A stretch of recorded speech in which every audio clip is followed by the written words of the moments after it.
सरकारी बहू की बेरोजगार सहेली। आकृति एक अच्छे अमीर घर की पढ़ी लिखी बहू थी।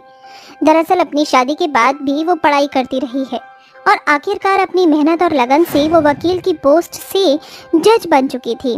उसके पास एक अच्छी सरकारी नौकरी थी और नौकर पुलिस वाले गन लेकर उसके आगे पीछे रहा करते थे। ऐसे ही आकृति अपने ससुराल वालों के साथ डाइनिंग टेबल पर खाना खा रही थी। माँ जी, और खाना खा लीजिए। अरे बहू, तो मेरी चिंता क्यों करती है? तेरा कोर्ट जाने का समय हो चुका है। तू अपनी सरकारी पोशाक पहन ले। हाँ कृति, माँ बिल्कुल ठीक कह रही है। तुम अपने काम पर ध्यान दो, यहाँ तो नौकर चाकर हैं ही। अरे आप कैसी बातें करती हैं? सरकारी जज बन गई तो क्या हुआ? इस घर की बहू भी तो हूँ। एक मिनट, कॉल आ रहा है। कौन? अच्छा, वो सुनील वाले केस की हेयरिंग आज ही है। ओके, मैं तुरंत पहुँचती हूँ। जी जी, ठीक है ठीक है ठीक है। क्या हुआ बहू? कुछ नहीं माँ जी, वो मुझे एक अर्जेंट केस के लिए तुरंत निकलना होगा। उसकी हेयरिंग आज ही है। ठीक है, तुम रेडी हो जाओ, यहाँ की चिंता छोड़ दो और अपना बेस्ट देना। जी बिल्कुल। इतना कहकर आकृति अपने कमरे से वापस आती है तो जज के सरकारी कपड़े पहनकर चश्मा लगाए हाथों में फाइल लिए अपनी सरकारी गाड़ी में बैठती है, जहां उसकी हिफाजत के लिए अलग से 2 गाड़ी में सिक्योरिटी गार्ड और पुलिस वाले थे। तभी वो कोर्ट पहुंच जाती है जहां उस अर्जेंट केस की सुनवाई करती है। देखिए, मैंने दोनों पक्ष की बातों को सुना और समझा भी है और मैं इस नतीजे पर पहुंची हूं कि सुनील बेगुनाह है। उसके साथ ये सब जानबूझकर किया गया है। सुनील को बाइज्जत बरी किया जाता है। जजमेंट देने के बाद आकृति जैसे ही बाहर आती है तो सभी लोग उसका धन्यवाद करते हैं कि उसने न्याय का साथ दिया। कुछ ही देर बाद जब वो अपनी गाड़ी में बैठकर वापस निकल जाती है तो आगे जाकर कंस्ट्रक्शन की वजह से उसकी गाड़ी रुक जाती है। बहुत देर होने के बाद जब वो बाहर निकल कर आती है तो उसके साथ 2-4 सिक्योरिटी और पुलिस वाले गन लेकर आसपास खड़े हो जाते हैं। ये सब क्या है? अगर आप लोग काम कर रहे हैं तो कम से कम अपनी कंस्ट्रक्शन मशीनों को तो साइड रखिए, आने जाने का रास्ता छोड़ दीजिए। मैडम जी माफ कर दीजिए, हम अभी हटवाते हैं। किंजल, जरा जल्दी जल्दी हाथ चलाओ और यहाँ के पड़े हुए सीमेंट के मसाले को उठाकर अंदर ले जाओ। जी मालिक। तभी किंजल का 1 साल का छोटा बच्चा रोने लगता है और वो उसे एक हाथ से गोद में पकड़े हुए चुप कराकर अपनी साड़ी में बांध लेती है। फिर एक हाथ से तसले में सीमेंट उठाकर जाने लगती है। तभी आकृति पलट जाती है। दोनों जैसे ही एक दूसरे का सामना करती हैं तो आकृति किंजल की बुरी हालत, उसकी फटी साड़ी देखकर आंखों को आंसुओं से भर लेती है, जबकि किंजल प्यार से उसे मुस्कुराते हुए देखती है। किंजल, तू? और ये तेरा बच्चा? आकृति, और तू सरकारी अफसर बन गई, जज साहब बन गई तू? हाँ किंजल, पर तू इस हालत में? दोनों एक दूसरे को भावुक होकर आंखों में आंसू लिए देखते रहते हैं। आखिर इन दोनों का क्या रिश्ता था? क्या दोनों एक दूसरे को काफी समय बाद मिली थीं? ये जानने के लिए कहानी में पीछे चलते हैं। दरअसल किंजल और आकृति पहली कक्षा से ही साथ में पढ़े थे। दोनों बहुत पक्की सहेली थी। दोनों एक दूसरे के बिना रह ही नहीं पाती थीं और देखते ही देखते उन्होंने अपनी 10वीं की कक्षा भी पार कर ली। दोनों सहेलियां बहुत खुश थीं। अगले दिन वो 11वीं का फॉर्म भरने के साथ में स्कूल जाने वाली थीं। तभी स्कूल के बाहर इंतजार करते हुए आकृति को 2 घंटे हो जाते हैं। इतनी देर हो गई, अभी तक किंजल आई क्यों नहीं? कहीं भूल तो नहीं गई? एक बार घर चलती हूँ उसके, आखिर हमें आगे की पढ़ाई भी साथ में ही करनी है। ऐसा बोलकर आकृति किंजल के घर पहुंच जाती है, जहां किंजल सब्जी काट रही थी। अरे किंजल, तू यहाँ पर सब्जी काट रही है और मैं कब से स्कूल के बाहर तेरा इंतजार कर रही हूँ। 11वीं के फॉर्म नहीं भरने? तो चली जा आकृति, मैं नहीं आ सकती। देख, मजाक मत कर, जल्दी चल, तेरी वजह से पहले ही लेट हो चुका है। आंटी उसको बोलिए ना। आकृति बेटा, किंजल सही कह रही है, अब से वो नहीं पढ़ेगी। उसे जितना पढ़ना था 10वीं तक पढ़ लिया। तू जा और पढ़ाई कर। आंटी, आंटी आप ये क्या बोल रही हो? हम हमेशा साथ में पढ़े हैं और आगे भी साथ पढ़ना चाहते हैं। फिर आप क्यों नहीं भेज रही हैं किंजल को? वो बहुत इंटेलिजेंट है पढ़ाई में। बेटा देख, इसकी आगे की पढ़ाई करवाने के लिए अब हमारे पास और पैसे नहीं हैं, न ही इसके पिताजी की इच्छा है। अब इसकी उम्र शादी के लायक हो गई है, तो तू दोबारा ये सब मत बोल और चली जा यहाँ से। कविता की बात सुनकर आकृति को बहुत बड़ा झटका लगता है। जहाँ उसे अपनी प्यारी दोस्त से अब अलग होने का मंजर नजर आता है, वो देख रही थी कि किंजल मन ही मन बहुत रो रही थी। वो कुछ कर ही नहीं पाती है और वहाँ से चली जाती है। आकृति एक दिन किंजल के घर पहुँचती है तो खिड़की से देखती है कि वहाँ किंजल अपनी कॉपी किताबों को जलने से बचाने के लिए बहुत रो रही थी। अपने माता पिता के सामने गिड़गिड़ा रही थी, लेकिन उसके माता पिता उसकी एक नहीं सुन रहे थे। किंजल के हालात बहुत बुरे हो गए थे। वो किंजल से बात करने की कोशिश करती थी तो उसके माता पिता पुरानी सोच के कारण ना उसे उससे मिलने देते थे और इसी वजह से किंजल को पढ़ने भी नहीं दे रहे थे। मुझे तो किंजल के मम्मी पापा के बारे में खबर ही नहीं थी कि वो लड़कियों की पढ़ाई के लिए ऐसा भी सोचते हैं। उसके साथ इतना बुरा बर्ताव किया। किंजल कितना परेशान है। मैं चाहकर भी कुछ नहीं कर सकती हूँ। मेरा यहाँ से चले जाना ही बेहतर है। उस दिन के बाद किंजल और आकृति की मुलाकात कभी एक दूसरे से नहीं हो पाई। जब किंजल के माता पिता उसकी शादी एक गरीब मुकेश नाम के व्यक्ति से कर देते हैं, जो कि काफ़ी नशीले पदार्थ का सेवन करता था।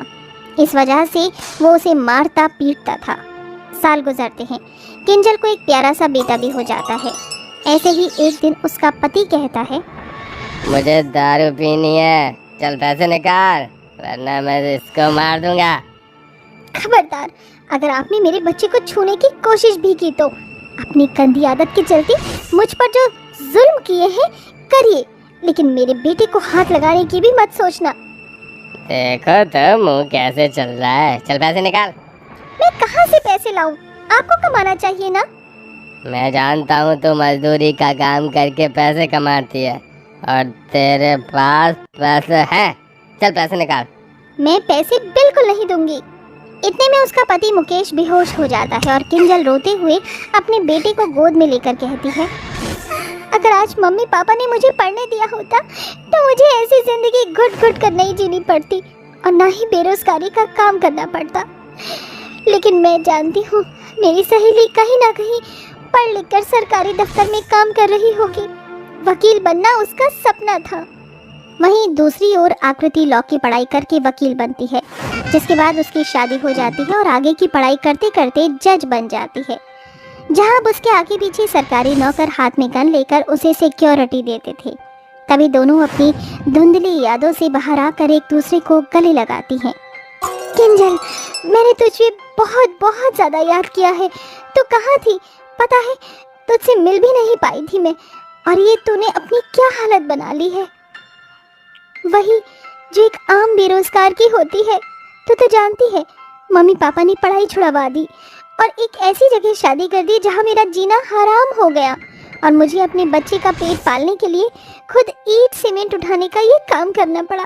लेकिन मुझे तुझे इन सरकारी पोशाक में देखकर बहुत अच्छा लग रहा है। तू वकील बन गई ना? नहीं नहीं, वकील से मेरी पोस्ट बढ़कर अब जज साहब की हो गई है। पढ़ाई में तो बिल्कुल अव्वल थी, आज तू जो है वो तो बिल्कुल नहीं होती। अगर अंकल आंटी तेरी पढ़ाई करवा देते, लेकिन अब मैं तुझे ऐसे नहीं रहने दूंगी। अपने उस बेकार पति को तू छोड़ दे, मैं तेरा केस लड़ूंगी और तू वो बनकर दिखाना जो तू नहीं बनी। आगे की पढ़ाई मैं तुझे करवाऊंगी। सच? पर शायद ये नहीं हो सकता। सब हो सकता है, मैं हूं ना तेरे साथ। मैंने तेरा साथ कभी छोड़ा ही नहीं है। ये मेरा भांजा है ना, ला मेरे बच्चे से मैं भी मिल लूं। खुशी के आंसू से आकृति अपनी सहेली के बेटे को प्यार करती है, उसे अपने घर लाकर उसकी खातिरदारी करती है, फटी साड़ी देखकर उसे नए कपड़े देती है, अपने ससुराल वालों से मिलवाती है। इन सब के बाद किंजल बहुत खुश हो जाती है।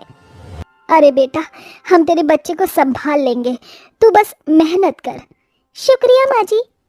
इस तरह आकृति के ससुराल वाले कुछ समय किंजल के बेटे को संभालते हैं।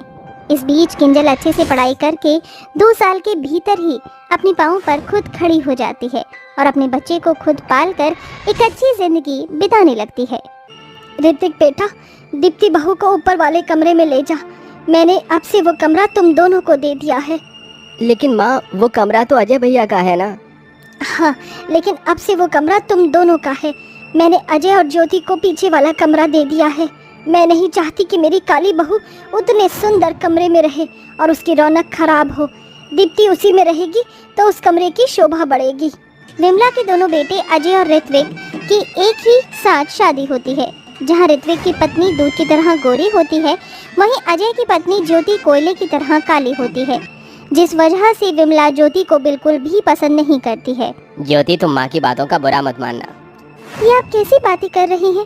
मैं माँ जी की बात का बुरा क्यों मानूंगी? मैं उन्हें अपनी माँ मानती हूँ। लेकिन तुम्हें इस छोटे से कमरे में रहने में कोई प्रॉब्लम तो नहीं होगी ना? प्रॉब्लम कैसी?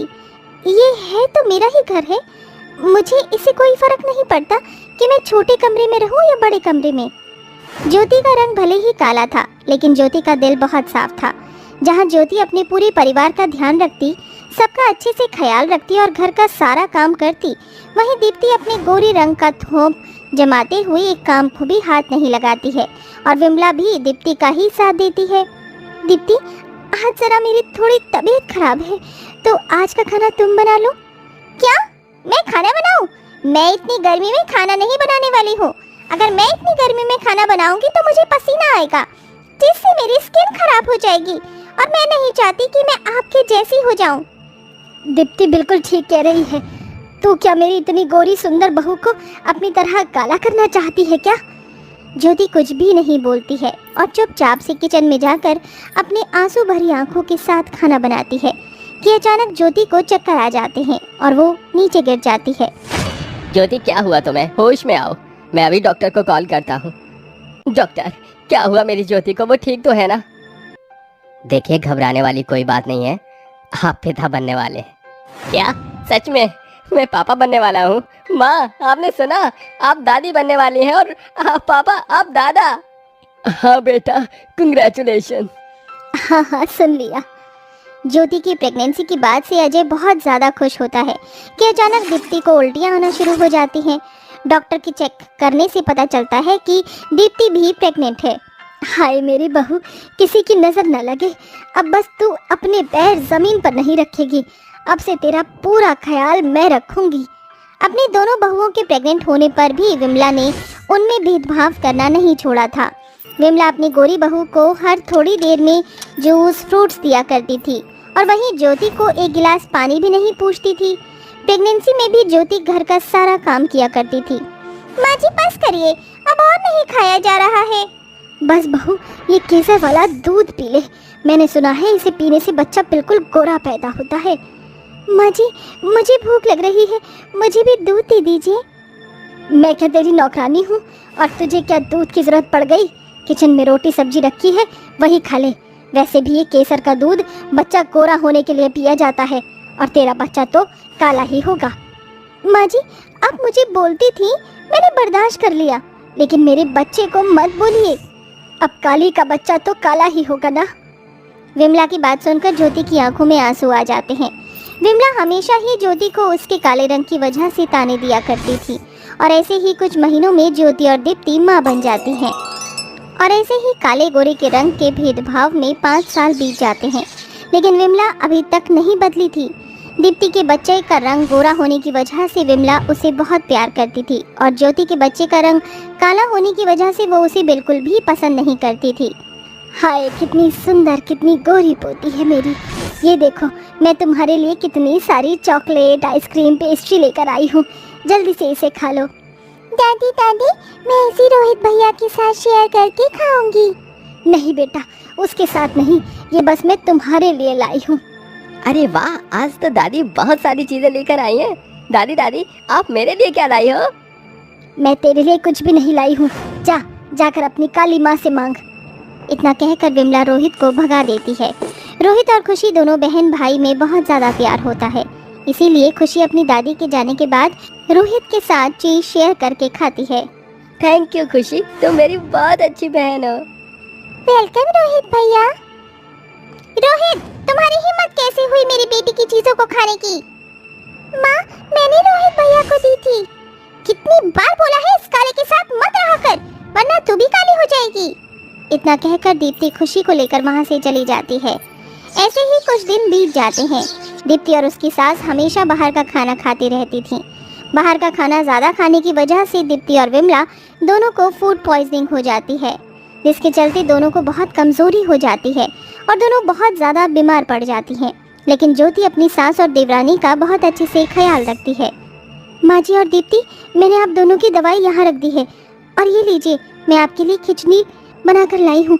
इसे खाकर आपको आराम मिलेगा और कमजोरी भी दूर होगी।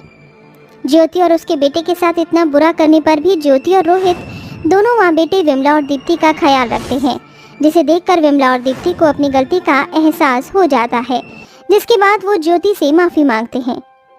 ज्योति बहू, मुझे माफ़ कर दो। मैंने हमेशा तुम्हें और दीप्ति में गोरे और काले रंग का भेदभाव किया है, और सिर्फ तुम्हारे साथ ही नहीं बल्कि अपने पोता पोती में भी मैंने भेदभाव किया। इतना सब कुछ होने के बाद भी तुमने मेरा और दीप्ति का इतने अच्छे से ख्याल रखा, हमें किसी भी तरह की कमी नहीं होने दी तुमने, और रोहित ने हमारा दिन रात सेवा की। हमें माफ़ कर दो। हाँ भाभी, मुझे भी माफ़ कर दो। मैंने भी कभी आपके साथ अच्छा बर्ताव नहीं किया। अपने गोरे रंग के घमंड में चूर होकर कभी आपकी कदर नहीं की, और खुशी और रोहित में भी बहुत भेदभाव किया। उसके बावजूद भी आपने मेरा और माँ जी का इतना ख्याल रखा। मैं अपनी गलती पर बहुत शर्मिंदा हूँ। मुझे माफ़ कर दीजिए। माँ जी और दीप्ति, आप दोनों मुझसे माफ़ी मत मांगिए। माँ जी, मैंने आपको हमेशा अपनी माँ और दीप्ति तुम्हें हमेशा अपनी बहन माना है। आप लोग मुझसे माफ़ी मत मांगिए।